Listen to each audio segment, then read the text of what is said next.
Mis hermanos, en 1912, el Titanic, todos conocemos el Titanic. Muchos por la película, no porque leyeron historia, pero conocemos el Titanic.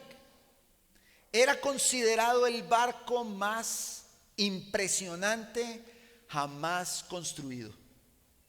Era tan avanzado que muchos lo llamaban el barco que ni Dios podría hundir. Tenía la mayor tecnología de su tiempo, enormes compartimentos de seguridad, y miles de personas confiaban plenamente en que era prácticamente imposible que se hundiera. Pero en la noche del 14 de abril de 1912, mientras cruzaba el Atlántico, el Titanic chocó contra un iceberg. En pocas palabras, el barco que se consideraba insumergible desapareció bajo el agua. Y más de 1,500 personas fallecieron en ese lugar.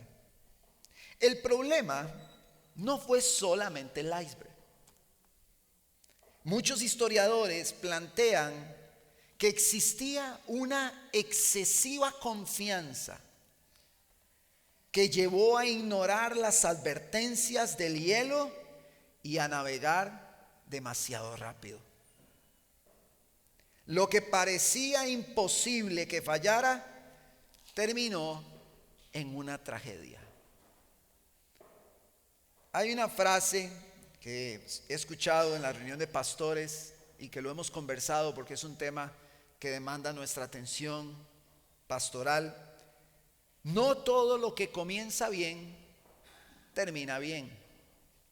Y no se trata solo de empezar bien, sino de terminar bien. Inclusive cuando hablamos esto en términos pastorales, el Seminario Bautista del Sur y Lifeway plantean un porcentaje y ellos dicen que 1 de cada 5 pastores, un aproximado del 20% en Estados Unidos, abandona el ministerio. Comenzaron muy bien en su ejercicio pastoral, pero en el camino desistieron. Lo triste también de esto es que muchos de ellos por pecados de inmoralidad sexual. Muchos de ellos, con casos inclusive que hemos visto, que han escrito libros, que han estado en conferencias, que han trabajado por años exponiendo la palabra de Dios en muchos lugares y que son ampliamente reconocidos inclusive en toda Latinoamérica. Muchos de ellos, plantea Lifeway, cayeron en un exceso de confianza, lo que los llevó a descuidarse y, al igual que el Titanic, cayeron en tragedia. Muchos de ellos probablemente el Señor los perdonó, pero el ministerio no pudo ser igual, no pudieron seguir predicando igual, no pudieron seguir sirviendo igual. No se trata, mis hermanos, de comenzar bien, se trata de terminar bien. Dentro de los problemas que Pablo aborda en Corinto, desde el capítulo 8 hemos venido apreciando cómo se ha interesado porque los corintios vivan una libertad cristiana sana. Primero les dice en el capítulo 8, no sean tropiezo al débil. Y vimos la relación entre el hermano fuerte y el hermano débil. Desarrollamos esas ideas, esos conceptos. Pero juntamente con eso, después vimos cómo el apóstol se pone como un ejemplo y él dice, la verdadera libertad cristiana radica en que yo pierda los derechos que tengo por ganar a otros. Pablo presenta una pasión por el perdido, poniéndose como ejemplo y diciéndole a los fuertes, vean el ejemplo que yo les estoy dando. ¿Tenían que hacer todos lo mismo que Pablo hacía? No. sino que los fuertes de Corinto, nosotros también hoy, debemos ver el principio. Un corazón que arde por el perdido y una profunda necesidad de que en ese corazón haya una disposición por perder derechos para ganar a otros. Una libertad cristiana que no se basa en defender los intereses personales que consideramos tener, sino más bien en restringirlos por amor al prójimo. Pablo plantea que por amor al evangelio, él se ha restringido de sus derechos como apóstol para salvar a la mayor cantidad posible. Eso lo vimos en el sermón anterior. Ardía en él este deseo de que muchos se salvasen. Para Pablo era más importante que el perdido se salvase que sus derechos y que sus privilegios. O podemos decir mejor sus derechos. Después de que Pablo se ha puesto como ejemplo, animándolos a vivir procurando amar más a su prójimo que a ellos mismos, ahora continúa poniendo al pueblo de Israel de ejemplo. El pueblo había sido liberado de la esclavitud física de Egipto. En ese momento, cuando Pablo escribe esto, podemos inferir del texto que Pablo entiende que los corintios conocen toda la historia del pueblo de Israel, todo lo que pasaron en el desierto.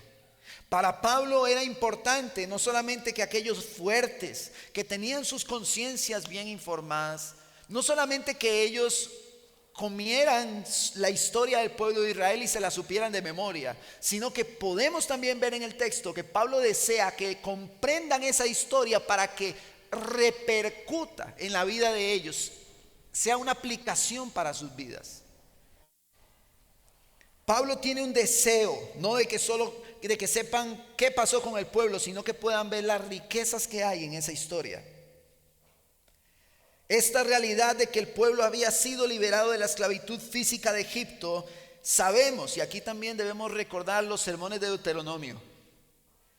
Sabemos que apunta a una realidad más gloriosa a nuestra realidad de hoy. Así como el pueblo de Israel fue libre de la esclavitud física, nosotros podemos decir que por la obra de Cristo nosotros somos libres de la esclavitud espiritual. No celebramos la Pascua recordando que fuimos libres de la esclavitud física. Celebramos la cena del Señor recordando que somos libres de la esclavitud espiritual en la que estábamos. Pablo comienza en el verso 1. Dice la palabra del Señor, y vaya conmigo: porque no quiero que ignoren, hermanos, que todos nuestros padres estuvieron bajo la nube y todos pasaron por el mar. En Moisés todos fueron bautizados en la nube y en el mar. Todos comieron el mismo alimento espiritual y todos bebieron la misma bebida espiritual, porque bebían de una roca espiritual que los seguía. La roca era Cristo. Entonces Pablo comienza a hacer una conexión entre el pueblo de Israel y la realidad de los corintios. Hay tres cosas de las que ellos disfrutaron, el pueblo de Israel, según lo que Pablo plantea. 1, fueron bautizados. 2, comieron el mismo alimento. 3, bebieron la misma bebida. Eso nos lleva a nuestro primer punto encabezado hoy. Los privilegios dados por Dios a la comunidad de fe no garantizan un buen final para los que participan en ellos. Voy a repetir esto. Los privilegios dados a la comunidad de fe no garantizan un buen final para todos los que están participando de ellos. Que hay una advertencia que Pablo comienza a argumentar. El pueblo de Israel fue bautizado en la nube y en el mar. ¿Qué significa eso? El concepto que Pablo utiliza acá de bautismo comunica la identificación de una persona con un mensaje o con algún grupo. El pueblo que estaba que fue y que caminó con la nube, que pasó en medio del mar. Ese pueblo era un pueblo que Dios había rescatado, un pueblo que había llamado a ser santo, un pueblo que había llamado a que viviera para Él, un pueblo separado del paganismo del mundo. Él le dio la libertad para después darle la ley, que ellos reflejaran esa ley al mundo y que el mundo conociera quién es Él por medio de lo que había hecho con ese pueblo. Nosotros entendemos el día de hoy que el bautismo en dos líneas. Primera de Corintios 12 dice que todos fuimos bautizados en un mismo espíritu, el bautismo del espíritu. Pero también en Mateo 28 vemos el bautismo en agua, que fue el que celebramos como iglesia hace algunos días.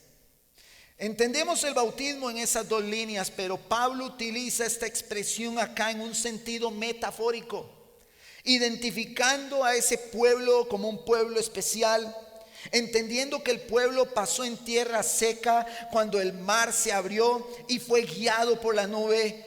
Pablo utiliza todo esto en un sentido simbólico, haciendo referencia ahora a los corintios. También Pablo dice: comieron y bebieron. ¿Qué comió el pueblo en el desierto? El maná, del cual también llegaron a quejarse. Bebieron de la roca, agua para vida en el desierto. En la peña de Oreb, Moisés golpeó la roca y brotó agua. Pero Pablo dice: esa roca era Cristo. ¿Cuál es la relación entre la roca y Cristo? Oreb significa seco, un lugar árido, donde posiblemente a la vista no podía brotar agua. El pueblo comenzó a quejarse y a murmurar contra Moisés. Tratemos de recordar todos esos sucesos. Moisés, tenemos sed, y se quejaban y murmuraban. Moisés, en lugar de golpear al pueblo, golpeó la roca. El lugar árido y seco refleja la aparente debilidad de Cristo en condición de hombre en la tierra. Sin embargo, cuando Cristo fue golpeado en la cruz del Calvario, brotó agua viva, trayendo salvación a todos los hombres. En lugar, mis hermanos, de ser golpeados nosotros o de ser golpeados los corintios, nuestro Señor Jesucristo fue golpeado en la cruz, recibiendo el castigo que nosotros merecíamos, cumpliendo una función sustitutoria. Probablemente, si viéramos el escenario con Moisés y el pueblo quejándose después de todo lo que Dios había hecho, probablemente nosotros hubiéramos dicho, y esto hipotéticamente: a ese pueblo hay que castigarlo. Pero Moisés no golpeó al pueblo, golpeó la roca. Nosotros, por nuestro pecado, merecemos el castigo, pero Cristo tomó nuestro lugar y fue golpeado para darnos a nosotros vida. Entonces, a Pablo le interesa que este concepto esté claro en la iglesia de Corinto. A Pablo le interesa eso. Él quiere que eso quede claro. Ahora, ¿en qué se parece el pueblo de Israel? Aunque yo creo que está siendo bastante claro, a la iglesia de Corinto. Estaban siendo bautizados, tomaban la cena del Señor como ordenanza a los corintios, que es el símbolo del cuerpo y la sangre del Señor. Todo esto producto de la libertad espiritual, así como nosotros, que habían recibido. Hoy nosotros comemos el pan y tomamos la copa anunciando la muerte del Señor hasta que Él venga. Y los corintios tenían esa práctica también. Ellos tomaban la cena del Señor, así como nosotros. Entonces, las implicaciones que vemos en el pueblo de Israel y la connotación espiritual aplica para nosotros también, no solo para la iglesia de Corinto. Verso 5. Sin embargo, Dios no se agradó de la mayor parte de ellos, y por eso quedaron tendidos en el desierto. Estas cosas sucedieron como ejemplo para nosotros, a fin de que no codiciemos lo malo como ellos lo codiciaron. La iglesia de Corinto y nosotros debemos prestar atención a este ejemplo. ¿Para qué? Para no codiciar. El pueblo codició lo que tenía en Egipto. Dios los había rescatado. Vamos a ver, de la esclavitud. Dios les dijo: ya ustedes no son esclavos del faraón, ya no son esclavos de Egipto. Yo los hice libres, en mí tienen una libertad. Tienen hambre, yo les doy maná. Tienen sed, yo les doy agua. Pero cuando estaban comiendo el maná, empezaron a quejarse y volvieron a ver para atrás Egipto. Y decían: es que en Egipto comíamos unos pescados. Y ellos empezaron a codiciar la condición en la que estaban antes. Cuidado nosotros, como iglesia, siendo hoy libres en Cristo, volvemos a ver para atrás y codiciamos algo de la condición de la que el Señor nos sacó. No vaya a ser que nosotros veamos lo que éramos antes y digamos en nuestro corazón: si yo pudiera hacer eso otra vez, igual que el pueblo de Israel. Entonces Pablo está levantando un argumento fuerte, porque muchos han disfrutado de la cena del Señor. Muchos han sido bautizados, pero han terminado codiciando las cosas de este mundo. Muchos que iban con el pueblo de Israel allí, que habían sido sacados de la esclavitud, no tenían una fe genuina en Dios, aunque estaban siendo partícipes de muchos de los beneficios.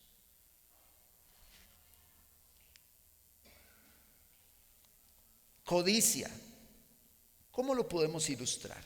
Vamos por un mall. Hermanos, en los malls pues obviamente no hay paredes, hay ventanales para que usted se desboque viendo todo lo que ahí hay. Y entonces eso que está en los ventanales de los malls, usted pasa y lo ve. ¿Y cuál es el fin de ese producto ahí? Ser deseado. El producto está puesto ahí para que sea deseado. Entonces yo voy por el mall y yo veo el producto y yo lo deseo. Pero muchas personas lo desean mucho, pero cuando preguntan el precio, ya se acabó el deseo. Pero algunos, cuando ven el precio, se enojan. No es posible que esto sea tan caro. Yo deseo eso que está ahí. ¿Cómo es que es tan caro? Y pierden el gozo porque no pueden tener algo que está siendo exhibido ahí delante. Y probablemente voy a poner un ejemplo de unos zapatos. Probablemente yo tengo unos zapatos, no están tal vez en la mejor de las condiciones mis zapatos, pero están bien. Pero yo veo esos zapatos ahí y cuando yo me enojo por no tener eso, yo muestro poca gratitud por lo que ya tengo. Y lo que ya tengo no tiene ningún tipo de valor, ya me molesta verlo. Perdí el gozo porque no tengo eso. Así es como funciona la codicia, que se puede ilustrar en la actitud consumista de la gente que bota sus prendas cuando están completamente nuevas solo porque no están a la moda. Lo que alimenta ese sentimiento es la codicia. Ahora estoy tratando de ilustrar la codicia de manera muy práctica.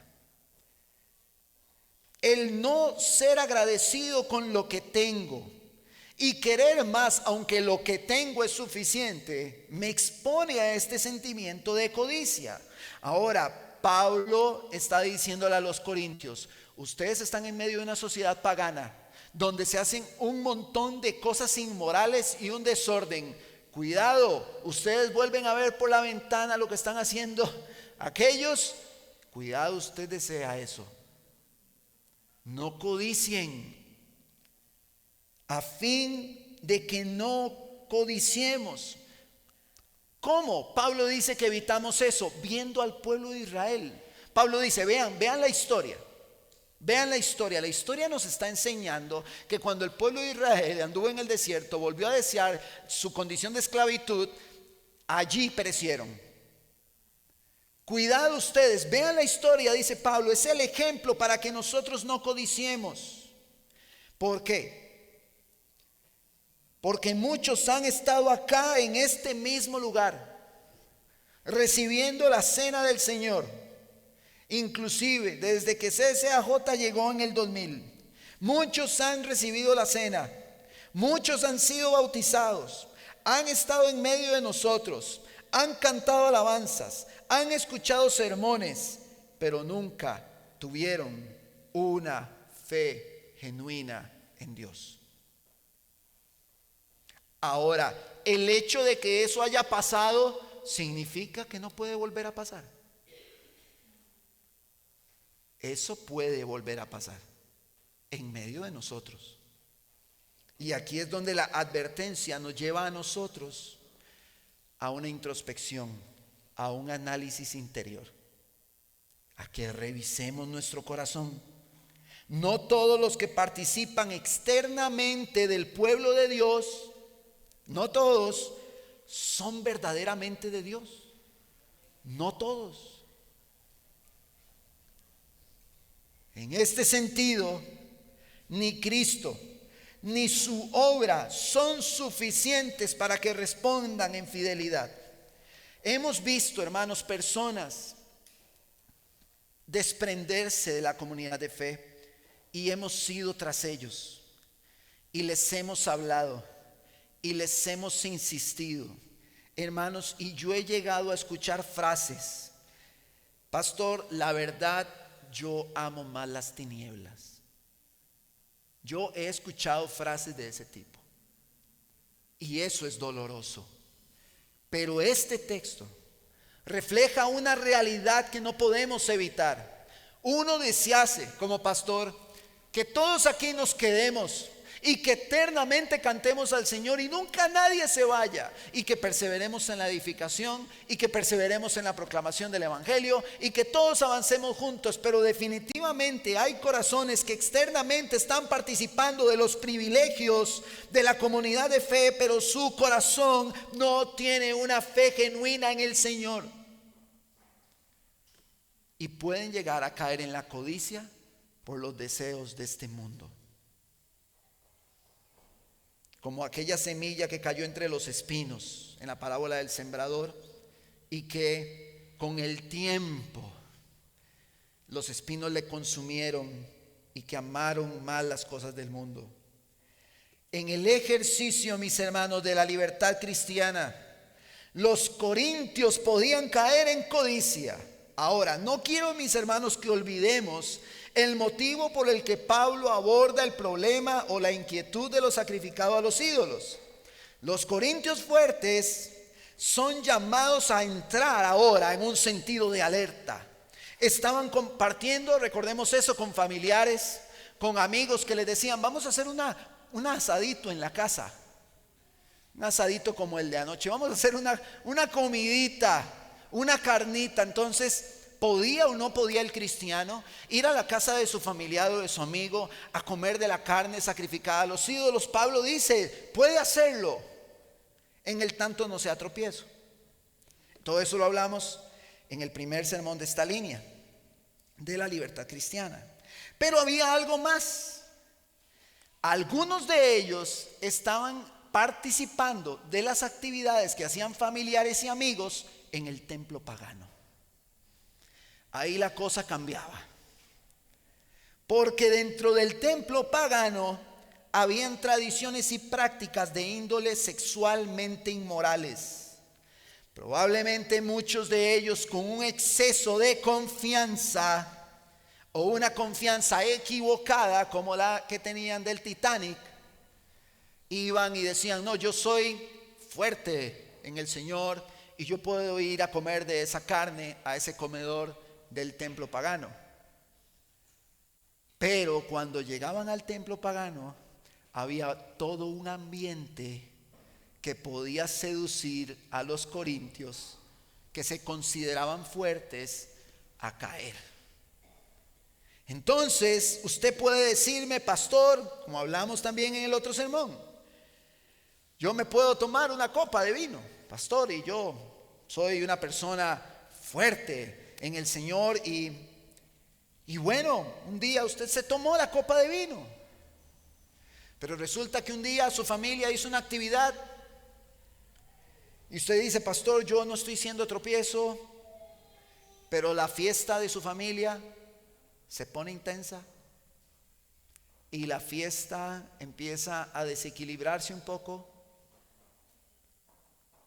Entonces el que es fuerte para tomarse una copa de vino, en ese momento se puede ver seducido y puede empezar a desear hacer cosas que hacía cuando estaba en Egipto, en el mundo.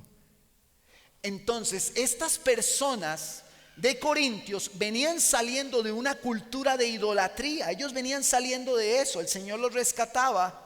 Y si la conciencia les reprendía, ellos no podían acercarse a la carne de los ídolos. Todo eso también lo vimos. Entonces, Pablo dice en el verso 7, no sean pues idólatras, como fueron algunos de ellos. Según está escrito, el pueblo se sentó a comer y a beber y se levantó a jugar. Nuestro segundo punto es, la iglesia debe vivir una libertad que sea cristiana. ¿Y por qué una libertad que sea cristiana? Sí, porque puede ser que usted considere libertad algo que no es libertad cristiana, o que considere cristiano algo que no es cristiano. Vemos al pueblo de Israel. Una vez que eran libres, se desenfrenaron al entender que ya no estaban bajo la esclavitud de Egipto. Hermanos, la iglesia de hoy, o el pueblo que se congrega, entendiendo que Cristo le dio libertad, si pone su confianza en el lugar equivocado, terminará convirtiendo la gracia en libertinaje y reflejando que nunca en su corazón hubo una fe genuina en Dios. No vaya a ser que a mí Cristo me rescató y yo soy libre y yo hago aquí y hago allá y disfruto de mi libertad cristiana confiando en mi propia capacidad. Mis hermanos, el que juega con fuego, tarde o temprano se quema. La construcción de un ídolo. ¿Por qué la construcción de un ídolo? ¿Por qué el pueblo se desenfrena y construye un ídolo? Alimentados por la codicia, viendo a los pueblos paganos, ellos le dicen a Aarón, háganos un ídolo, y hacen el becerro de oro. De alguna manera debemos entender que el enemigo principal de la libertad cristiana es la idolatría, que va contiguo a la codicia. Algo que yo no quiero soltar. Al no ejercer una correcta libertad cristiana, me estoy yo poniendo en el trono y no al Señor. Pablo dice, la correcta libertad cristiana es esta, Corintios. Ustedes pueden comer de esa carne, pero si van a hacer tropiezo a los débiles, no coman de esa carne. Vean mi ejemplo. Yo estoy perdiendo mi derecho de recibir un salario para no ser tropiezo al evangelio, para ganar a la mayor cantidad posible. Entonces, si esa es la realidad de la libertad cristiana y yo no estoy dispuesto a ceder mis derechos por amor a otro, quiere decir entonces que yo soy más importante que el principio del evangelio. En ese momento yo estoy quitando al Señor del trono en mi vida y me estoy poniendo yo. Me estoy poniendo yo en el trono. Señor, yo sé que tú dices que yo tengo que perder mis derechos, pero la verdad es que lo que yo quiero ahorita es más importante. Ese egocentrismo, eso que hace que yo quiera ser el centro, es idolatría.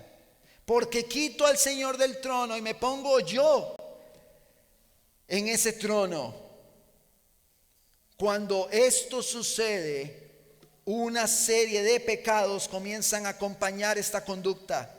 Cuando yo me pongo como prioridad uno, mis comodidades, mis gustos, mis deseos, y no me importan los demás, mis hermanos, esa idea va totalmente en contra del deseo de Dios para el pueblo. Mis intereses quedan en segundo plano cuando veo a mi hermano. Los intereses de mi hermano deben estar primero que los míos. Y ayer le decíamos a los hombres, eso comienza en el hogar. Ahí comienza. Los intereses de los miembros de mi familia antes que los míos. El principio que Pablo plantea es: debo restringirme por amor, porque quiero que muchos sean salvos. Entonces yo voy a hacer esto. Sigan mi ejemplo, Corintios, y no hagan tropezar al hermano débil, al que es de débil conciencia, al que viene saliendo de la idolatría y ahora alaba a Dios. No lo hagan tropezar a él, porque lo van a destruir la obra de Dios en él, según vimos en Romanos 14. Entonces Pablo continúa y dice: ni forniquemos. Y recordemos el contexto de la iglesia de Corinto. No forniquemos como algunos de ellos fornicaron. Y en un día cayeron 23,000, hablando en este punto del pueblo de Israel. No provoquemos al Señor como algunos de ellos lo provocaron y fueron destruidos por las serpientes. Ni murmuren como algunos de ellos murmuraron y fueron destruidos por el destructor. Muchos de ellos murmuraron, mis hermanos, por el pecado de incredulidad. Mis hermanos, nosotros somos llamados a confiar en Dios. Si nosotros no confiamos en Dios, es porque estamos lidiando con la incredulidad. Entonces Pablo continúa y dice: estas cosas sucedieron como ejemplo y fueron escritas como enseñanza para nosotros, para quienes ha llegado el fin de los siglos. Por tanto, el que cree que está firme, tenga cuidado. Mis hermanos, esto debe llevarnos a todos a una reflexión interna. Porque probablemente usted recibe la cena del Señor, probablemente usted fue bautizado, probablemente usted alaba a Dios. Pero tenga cuidado, no vaya a ser que usted caiga. Cuidado, caemos, mis hermanos, en la codicia que lleva a la idolatría en nombre de la libertad cristiana. Porque en nombre de la libertad cristiana yo puedo estar codiciando lo que el mundo tiene y decir en mi corazón: yo tengo libertad, pero en realidad lo que estoy reflejando con mi vida es una pasión profunda y desenfrenada por lo que el mundo ofrece. Mis hermanos, ¿cómo se pone a prueba esta realidad en nuestras vidas? Pregúntese hoy, ahí donde usted se encuentra en su corazón: ¿cuánto estoy dispuesto a perder por otros? Porque ayer hablábamos en el grupito que estábamos trabajando y yo les decía: nosotros decimos que estamos dispuestos a perder derechos, pero hay cosas que nosotros decimos: yo pierdo esto, pero la verdad a mí no me afecta. Pierdo esto otro y yo lo puedo manejar. Pero hay cosas en nuestras vidas que no queremos que nadie toque. No, pero entonces, hermano, toque, no, suave, eso no me lo toque. No me toque eso a mí. Lo que usted quiera, pero con mi dinero no se meta. Lo que usted quiera, pero con la plata no. Podría ser que nuestra codicia se ve reflejada en cosas materiales, o en nuestro manejo del dinero, o en nuestro manejo del tiempo. Porque una vez que la idolatría llega gritando: tengo libertad cristiana, Todos los pecados se vienen arrastrando con el pasar del tiempo. Verso 13. Pablo les dice: no les ha sobrevenido ninguna tentación que no sea común a los hombres. Fiel es Dios, que no permitirá que ustedes sean tentados más allá de lo que pueden soportar, sino que con la tentación proveerá también la vía de escape a fin de que puedan resistirla. Por tanto, amados míos, huyan de la idolatría. Les hablo como a sabios, juzguen ustedes lo que digo. La copa de bendición no es la participación en la sangre de Cristo. El pan que partimos no es la participación en el cuerpo de Cristo, puesto que el pan es uno. Nosotros que somos muchos somos un cuerpo, porque todos participamos de aquel mismo pan. Mis hermanos, hay una relación vertical con el Señor y una relación horizontal entre hermanos que se mueve en medio de la comunión, en medio de la cena, donde entendemos que Él nos rescató y agradecemos a Dios, pero a la vez somos un mismo cuerpo.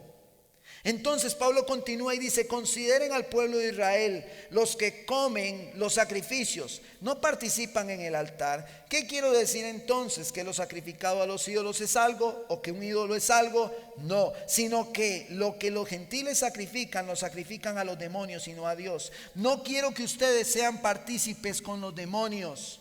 Ustedes no pueden beber la copa del Señor y la copa de los demonios. No pueden participar de la mesa del Señor y la mesa de los demonios. Pero Pablo les está diciendo a los fuertes que pueden comer de esa carne, pero ahora Pablo está diciendo que en cierta medida podrían estar comiendo y tomando la copa de los demonios. Nuestro tercer punto: las lealtades, mis hermanos, de la iglesia no deben estar divididas. Aquí Pablo plantea algo alentador y que los hermanos lo citan. De hecho, escuché eso hace poco. Lo citan como algo confortable que Pablo dice que el Señor hace, y es que no ha venido ninguna tentación, que esa palabra se puede traducir como tentación o prueba, que no sea común a los hombres. Pero Dios no va a permitir que seamos más tentados de lo que podemos soportar, o que seamos más probados de lo que podemos soportar. Entonces eso nos alienta.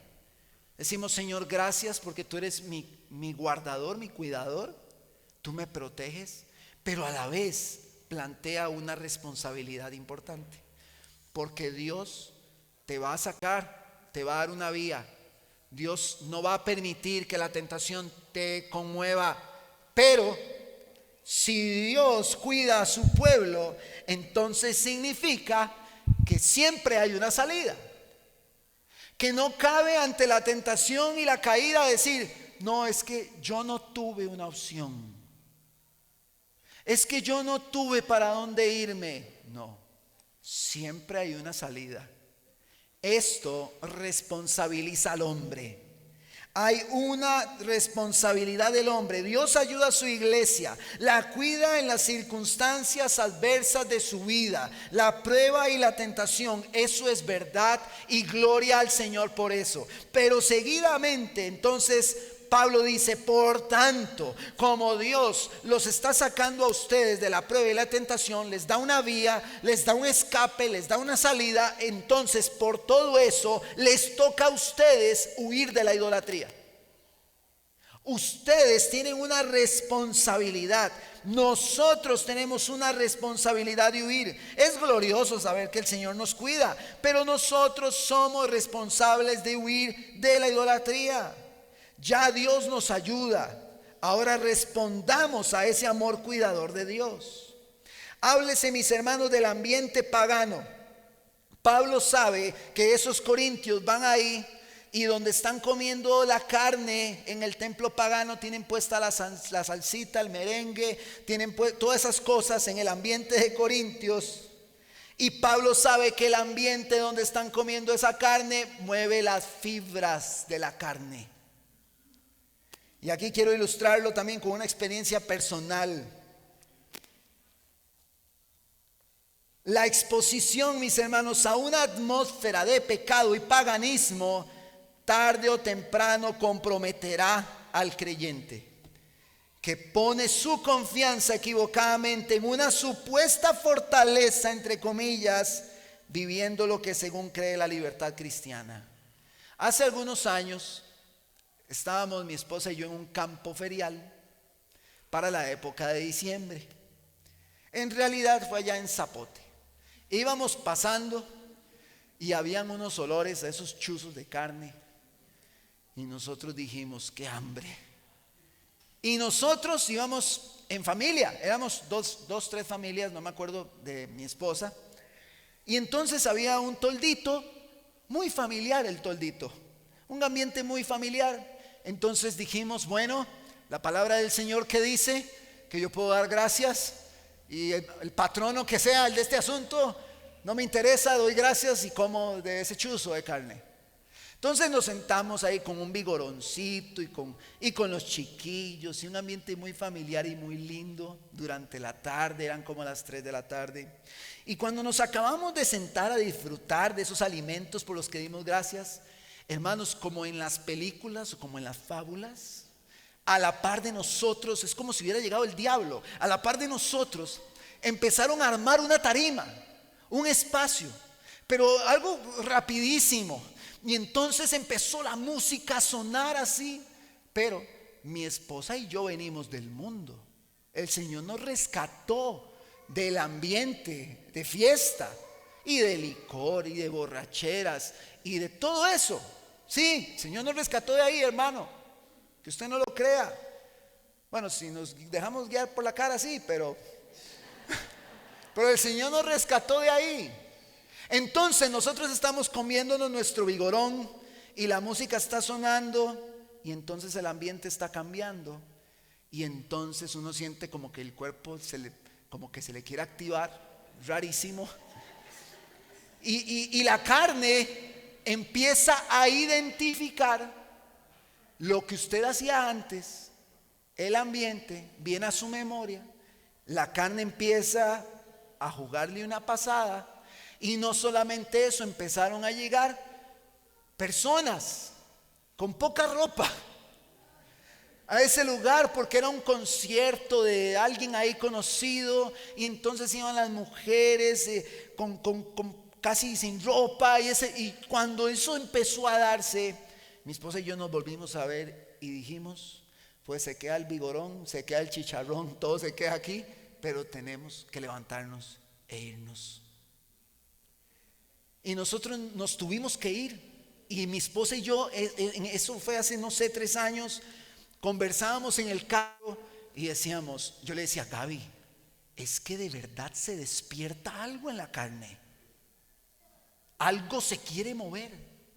Entonces los corintios iban al templo pagano y estaban expuestos a esos ambientes. Pablo les está diciendo, cuidado, ustedes se confían. Porque yo pude haber dicho con mi esposa, ojo aquí, no vea Gaby, nosotros somos cristianos, con los hijos de Dios nadie se mete. No es eso, es mentira, es broma. A los hijos de Dios nada los toca, nosotros nos quedamos aquí disfrutando de nuestra libertad cristiana. Olvídese. Hay lugares, vea, escúcheme hermano, vamos a ver. Hay cosas que son inaceptables. Hay lugares donde un cristiano no puede estar. No puede.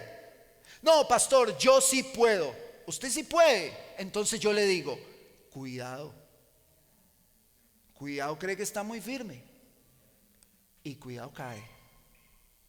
No, pastor, es que yo estoy conociendo a esta chiquilla, el joven enamorado. Y ella es creyente. No es creyente. Pero yo le voy a predicar. A ese joven yo le digo, cuidado, porque ya he visto a muchos caer así. La chiquilla, el chiquillo se los llevó y los arrastró. Pablo sabía porque aquellos que eran fuertes estaban metiendo la pata, como decimos, yendo a comer al templo a los comedores paganos. Pablo dice, cuidado, porque de pronto ustedes dicen soy libre, pero en un momento muy delicado cruzo la línea y estoy tomando la copa de los demonios. Porque ya no se trata de libertad cristiana, es que ya soy parte del ambiente. No, es que yo soy demasiado maduro, tengo demasiada fuerza en el Señor y yo puedo estar en este ambiente moviendo la caderita con los impíos. Olvídese. Y no es un tema de legalismo, es poner los pies en la tierra y reconocer que las cosas de este mundo nos pueden jalar si no nos cuidamos. El Titanic se consideraba insumergible hasta que apareció el iceberg. El joven se consideraba intocable hasta que apareció la chiquilla. El varón se consideraba fuerte y firme hasta que le sirvieron un trago. La hermana se consideraba muy fuerte hasta que le sirvieron un trago con sus amigos del trabajo y se toparon el iceberg. Mis hermanos, hemos visto demasiadas personas caer, atrapadas por el mundo. Así que hoy se levanta una alerta que dice a la iglesia, tenga cuidado. No vaya a ser que en su libertad cristiana y usted su fortaleza, vaya usted a caer. Los demonios y los ídolos, ¿cuál es la relación entre esto? Pablo dice, vean qué interesante, Pablo dice, un ídolo no es nada. Lo vimos en los otros sermones, no es nada. Y en efecto así es.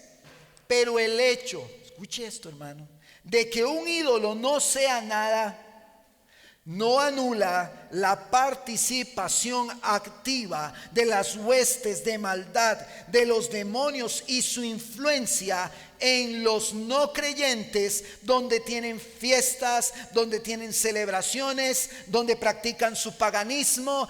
Es cierto que el ídolo no significa nada, y Pablo dice eso no es nada, pero lo que lleva a la persona a la idolatría es la seducción por las huestes de maldad, por los demonios. Los demonios que impulsan al hombre a confeccionar ídolos, a ponerle en la vitrina, como en el mall, vea esto. Y ya usted no tiene que ir a un mall, usted solo tiene que scrollear en su teléfono y el mundo le dice, vea esto. Y el mundo lo deslumbra, vea esto otro. Y Pablo dice, vean el ejemplo de Israel para que ustedes no codicien. Mis hermanos, los corintios no tenían esto. No tenían un celular. Ahora con mucho más razón nosotros, ¿cuánto nos exponemos a la codicia? Vemos moda, vemos cuerpos, vemos riquezas y de pronto nosotros empezamos a codiciar. Y entonces, hermano, usted llega, ve en el Instagram y luego usted se ve en el espejo y usted dice, qué desgracia soy yo. Y ya usted no es agradecido con lo que el Señor le ha dado, sino que usted está codiciando. Y usted ya no se agradece por esta camisa que tiene de hace 5 o 10 años, sino que usted dice, qué cochinada, está entera, está buena, pero no está a la moda. Entonces yo empiezo a codiciar las actitudes del mundo. Veo que los compañeros del trabajo tienen una celebración bien pagana, dicho sea de paso. Y yo digo, ¿cómo me hubiera gustado ir? Porque en mi corazón sé que ahí están los compañeros, la compañera, donde yo me siento bien porque me vuelve a ver bonito y me hace sentir deseado, deseada. Y entonces las sensaciones que muchos podrían decir, la iglesia, pensar de esa forma, cuidado. Cuidado, la iglesia alimenta la codicia. Cuidado, usted dice, yo tengo una libertad cristiana, pastor, demasiado exuberante. Y de pronto pega con el iceberg. Cuidado,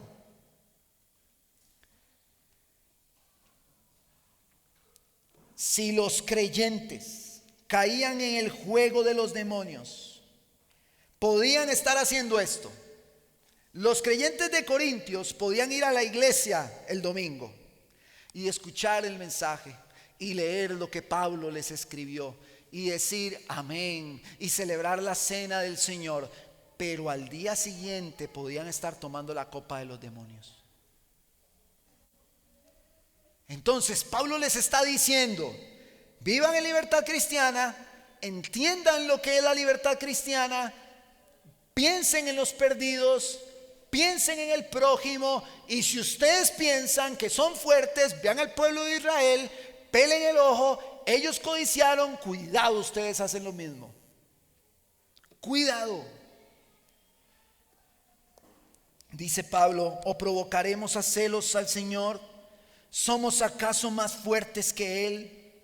Mis hermanos, somos un pueblo santo, llamados a vivir para Él. Las lealtades de nosotros como su pueblo no deben estar divididas. Pablo plantea en el 23: todo es lícito, pero no todo es de provecho. Todo es lícito, pero no todo edifica.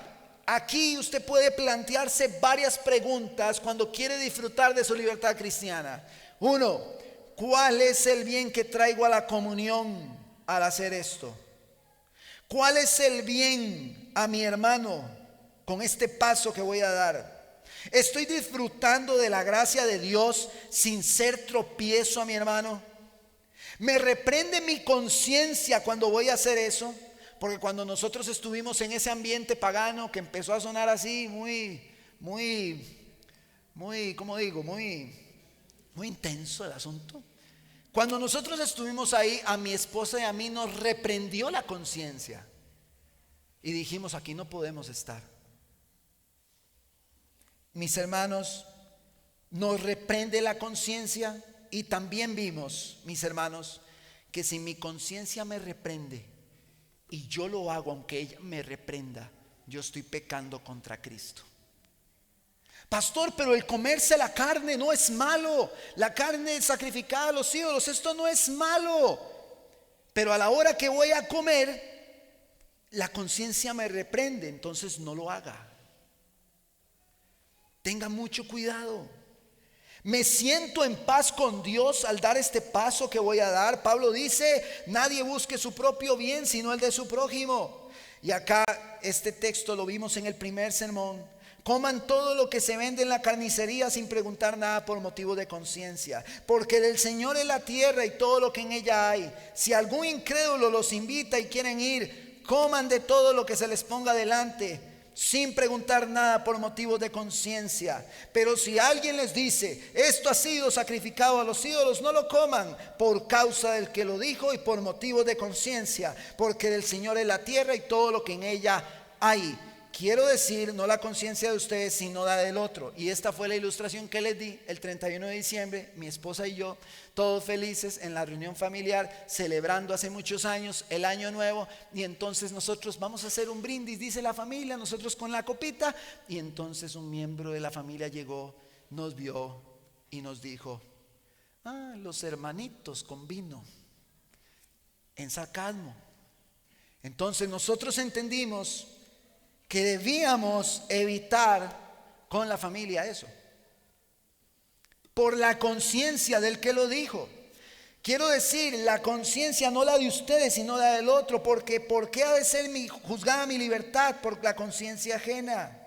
Mis hermanos, dice Pablo en verso 30: si participo con agradecimiento, ¿por qué he de ser censurado a causa de aquello por lo cual doy gracias? Entonces, ya sea que coman o que beban o que hagan cualquier cosa, háganlo todo para la gloria de Dios.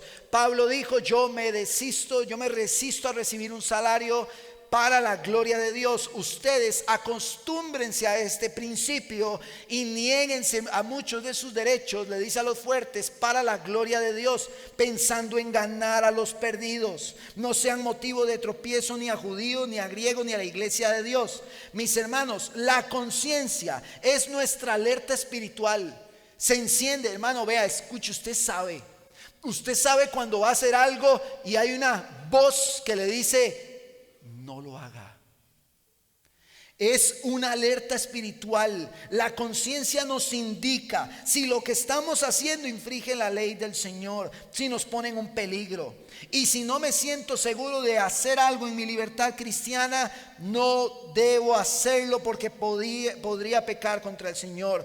No nos debemos, mis hermanos, acostumbrar a violar nuestra conciencia, porque si lo hacemos, caminaremos por un sendero peligroso donde tarde o temprano pegaremos contra el iceberg.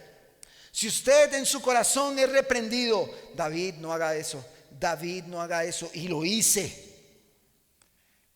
no pasó nada, todo bien, no pasó nada. Y un día mi esposa me dice, David, es que usted hizo eso. Y yo le digo, mi amor, tranquila, no pasó nada. Pero antes de que mi esposa me lo dijera, mi conciencia me había reprendido. Llegará el momento en que la confianza puesta en mi capacidad y no en el principio bíblico me hará caer.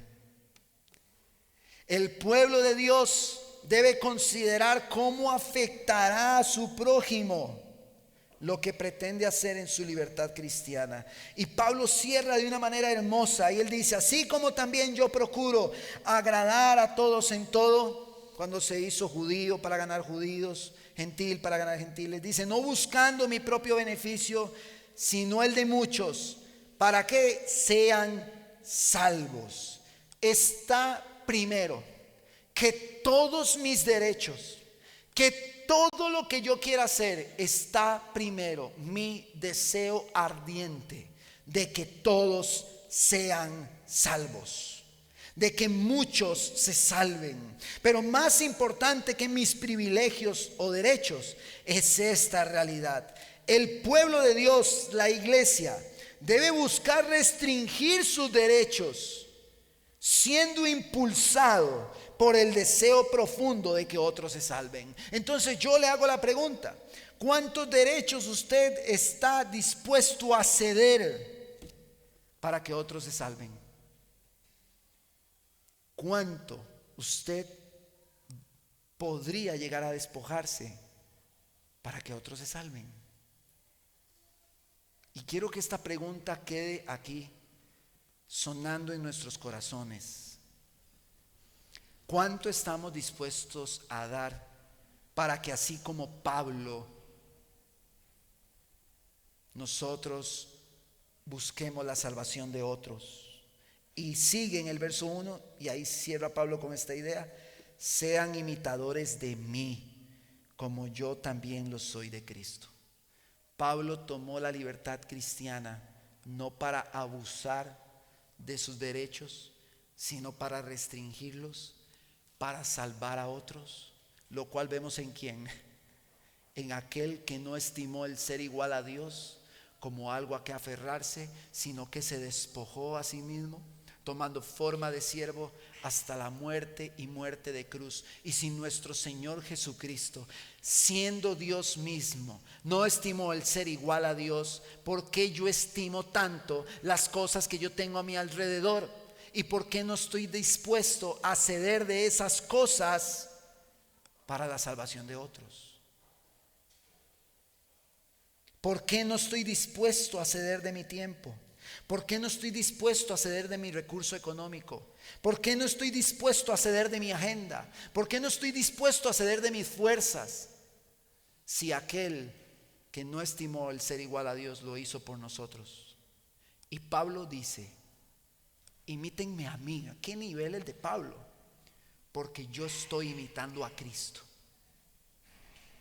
La libertad cristiana es de gozo para nosotros. Debemos disfrutarla. Y saben, los que me conocen, debemos disfrutar la libertad cristiana. Pero cuidado, iglesia.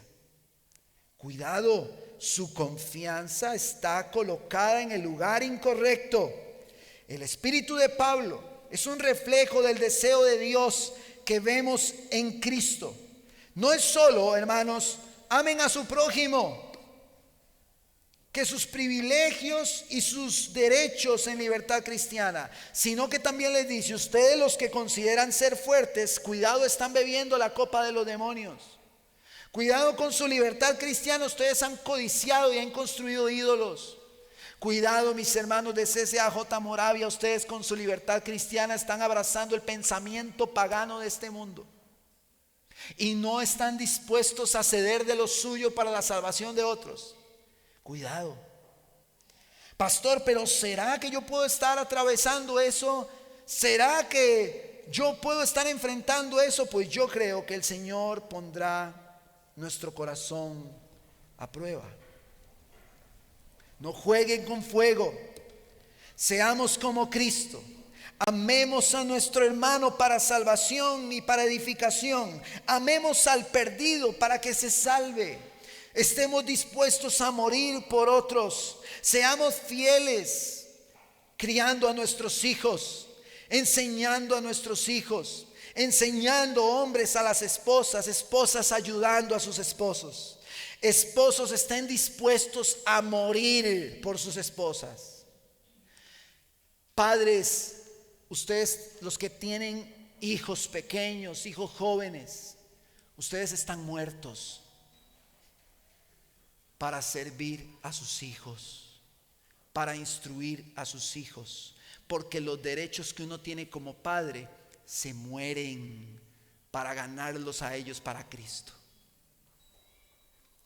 Padres, estoy siendo capaz de explicarme. Los derechos de los padres se mueren para ganar a los hijos para Cristo.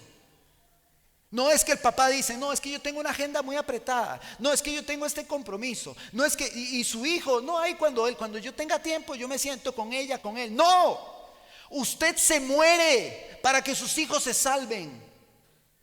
Sus privilegios se acaban. Se muere. Su agenda, no importa su agenda. Es que mi proyección, ¿cuál proyección? Y los hijos camino al infierno. No, hermanos, así no es como funciona eso. Nosotros debemos comenzar con nuestro hogar, ganando a los perdidos que están bajo nuestro techo, que son muchos. Pastor, es que me siento cansado. Pues vaya, tómese un magnesio, un omega 3, tómese un batido, haga algo, pero actívese. Porque los primeros que hay que ganar son los hijos, hermano. Y lo digo, hermano, con coraje, porque veo chicos apuñaleando a otros, chicos metidos en el narcotráfico, chicos amando las cosas de este mundo, chicos que crecieron en la iglesia y hoy son espectáculo público. Porque los papás tenían mucho trabajo, porque los papás tenían muchos proyectos. Sus proyectos y su trabajo puede estar mandando a sus hijos al infierno. Y podríamos nosotros ser unos grandes irresponsables con nuestros hijos. Pablo tenía un deseo de ganar al perdido. Pablo no tenía hijos. Pero yo no veo a un Pablo predicándole a todos los perdidos afuera y dejando a sus hijos sin el Señor. Los hijos son los primeros y después de ellos todo el mundo que está a nuestro alrededor. Pero ¿qué se puede esperar de un padre o de una madre que no le predica el evangelio a sus hijos? Lo va a hacer a su compañero de trabajo, lo va a hacer a sus vecinos, a sus amigos, lo va a hacer. Hermanos, no lo va a hacer.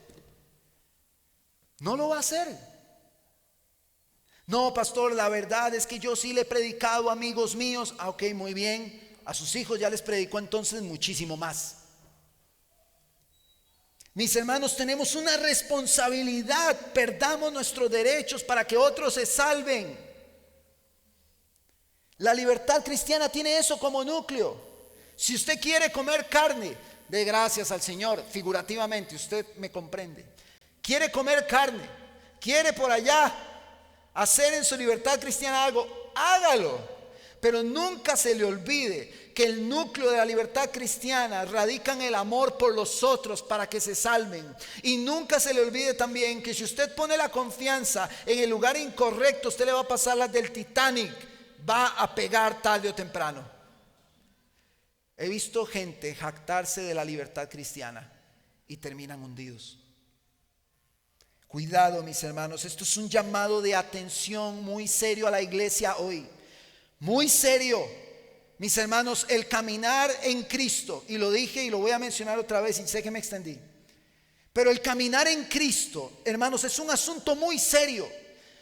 Y vuelvo a repetir la ilustración. Si en una pizarra yo pongo todo lo que yo hago en mi vida y llega un no creyente y pone lo que hace en su vida y eso se parece una cosa con la otra, hay algo que estamos haciendo mal. Si un no creyente saca su presupuesto y su presupuesto es igual al mío, hay algo que estoy haciendo mal. Si un no creyente pone su agenda y yo pongo la mía y es igual, hermanos, hay algo que estamos haciendo mal.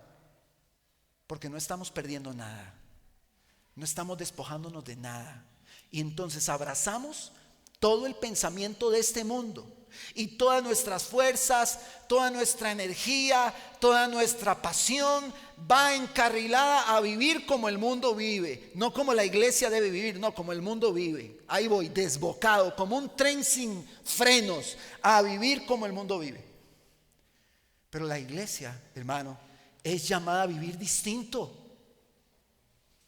La iglesia es llamada a no pensar en sí misma, sino a pensar en nosotros. Es llamada a servir a los demás. Yo les decía ayer a los hermanos, el Señor Jesucristo se inclinó y lavó los pies de los discípulos, pero Él pudo haberles dicho, laven mis pies, porque Él es Dios. Él pudo haberlo hecho, pero Él dice, yo estoy haciendo esto, que ustedes entenderán luego. Yo estoy modelando y no estoy tomando mi derecho, sino para servir. Si queremos realmente servir, estemos dispuestos a perder. Y si el reino va a avanzar cuando nosotros entendamos esa realidad, que estamos dispuestos a perder para que otros ganen, para una ganancia mayor. Esposo, el amar a la esposa implica perder. ¿Cómo? ¿Es en serio, pastor? Sí, implica perder. Usted va a querer descansar, pero su esposa quiere ser escuchada. No, pero es que, pastor, es que vieras ella cómo habla. Escúchela. Escuche a su esposa. Ámela. Hijos, honren a sus padres incondicionalmente. Solo hijos perfectos pueden demandar padres perfectos. Y le tengo una noticia por si usted no se ha dado cuenta: usted no es perfecto. Ame a sus padres, hónrelos. Es que mi papá y mi mamá son así, son asá. Usted también está lleno de imperfecciones. La palabra dice hónrelos, no dice hónrelos si es buen papá, no, hónrelos si es buena mamá, no, hónrelos. Cumplamos la ley del Señor. Sé que me extendí, amados hermanos, pero tengo un deseo profundo de que la iglesia abrace estas realidades.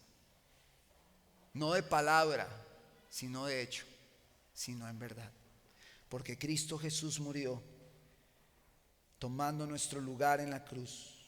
Y así como Moisés le pegó a la roca, el Señor quebrantó a su Hijo en la cruz para salvarnos. ¿Por qué nos amamos tanto nosotros? ¿Por qué? Él nos amó primero y quiere que vivamos para su gloria.